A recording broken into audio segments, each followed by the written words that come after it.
छत्रपती संभाजीनगर, जालना आणि बीड या जिल्ह्यांमध्ये इंटरनेट सेवा ही बंद। संध्याकाळी 4 वाजेपर्यंत सेवा बंद ठेवली जाईल। तर छत्रपती संभाजीनगर विभागातील सर्व आगारातील बस सेवा तात्पुरत्या बंद। कायदा सुव्यवस्थेच्या दृष्टिकोनातून गृह विभागाच्या मुख्य अप्पर सचिवांचे आदेश। मराठा आंदोलनाच्या पार्श्वभूमीवर जालन्यातील अंबडमध्ये जमावबंदी। पुढच्या आदेशापर्यंत जमावबंदी लागू असेल। मुंबईला निघालेले मनोज जरांगे भांबेरी गावातून आंतरवाली सराटीत परतले। सर्व मराठा बांधवांना आपापल्या घरी परतण्याचं त्यांनी आवाहन केलं।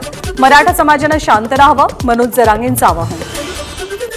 उपमुख्यमंत्री देवेंद्र फडणवीसांच्या सागर निवासस्थानी पोलीस सुरक्षा वाढवली। मनोज जरांगेंच्या इशाऱ्यानंतर पोलीस सुरक्षेत वाढ। जरांगेंचा बोलविता धनी कोण हे माहिती नसेल तर फडणवीसांनी राजीनामा द्यावा, संजय राऊतांची टीका। गृहमंत्री असल्यामुळे राज्यातील कायदा सुव्यवस्थेची जबाबदारी फडणवीसांचीच, राऊतांचा हल्लाबोल। जरांगेंना ऑपरेट करणारा नेता कोण, मास्टरमाइंड कोण हे सर्वांना माहिती आहे। आशिष देशमुखांचं शरद पवारांचं नाव न घेता वक्तव्य। जरांगेंच्या आंदोलनाला तुतारीची फूस। भाजपचे आमदार प्रसाद लाड यांची जरांगे आणि शरद पवारांवर टीका। शरद पवार इतकी वर्ष आरक्षण देऊ शकले नाही, त्यावेळी गप्प का बसला? आशिष शेलार यांचा मनोज जरांगेंना सवाल।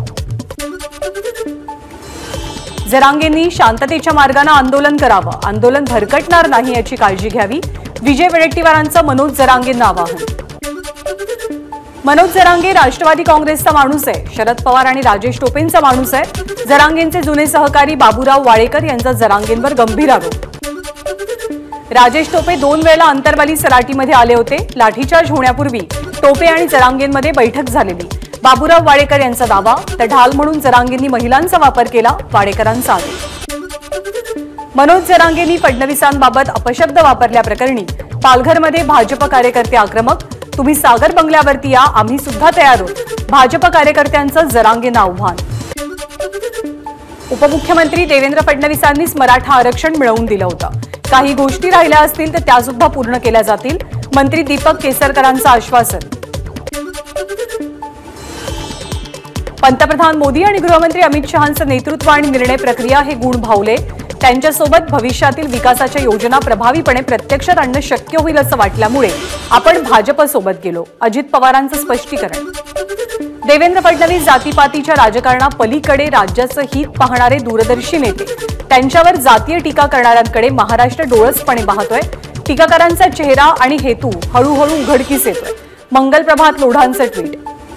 फडणवीसांनी राज्यातील अनेक पक्ष आणि संघटना संपवल्या, मनोज जरांगेंना सुद्धा संपवण्याचा कट रचला जातोय। मात्र संभाजी ब्रिगेड मनोज जरांगेंच्या पाठीशी। संभाजी ब्रिगेडचे प्रदेश अध्यक्ष मनोज आखरे यांचं वक्तव्य। राज्याच्या अर्थसंकल्पीय अधिवेशनाला सुरुवात, उद्या अंतरिम अर्थसंकल्प सादर केला जाईल। विधान भवनाच्या पायऱ्यांवर विरोधकांचं आंदोलन, मराठा समाजाची फसवणूक नको, टिकणारा आरक्षण द्या, हातात पोस्टर्स घेत बॅनरबाजी। केंद्रीय रस्ते आणि वाहतूक मंत्री नितीन गडकरी आज अहमदनगर दौऱ्यावर।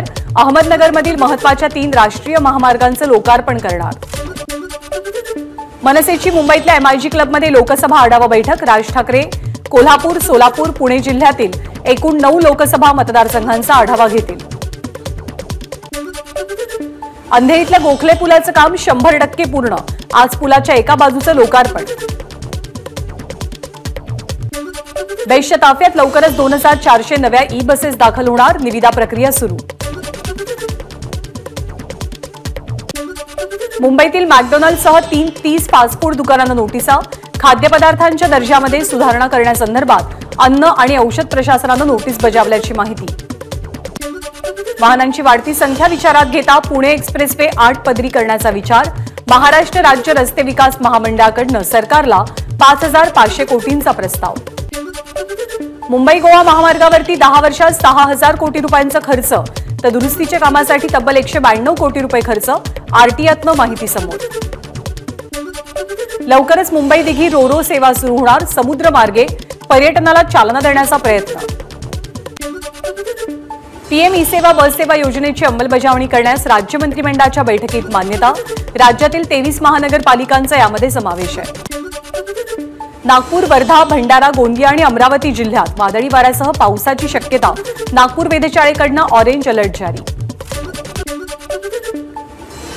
पणन कायद्यातील दुरुस्तीविरोधात राज्यभरातील बाजार समित्या आज एकदिवसीय बंद पुकारणार. महाराष्ट्र राज्य बाजार समिती सहकारी संघाचा निर्णय. बाजार समित्यांवरती प्रशासक बसवण्यास शेतकरी संघटनांचा विरोध. लासलगावसह नाशिक जिल्ह्यातील सर्व 15 बाजार समित्या आज बंद.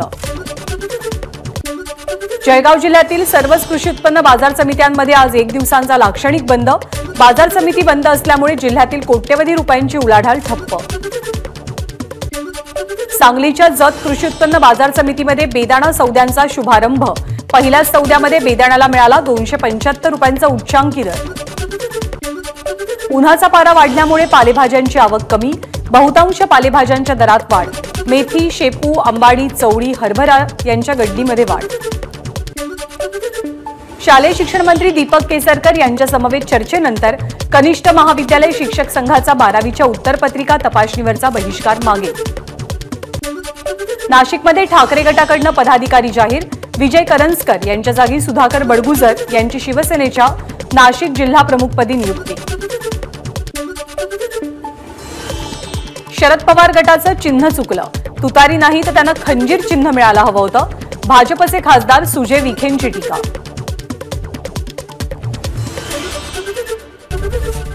एबीपी माझा, उघडा डोळे बघा नीट.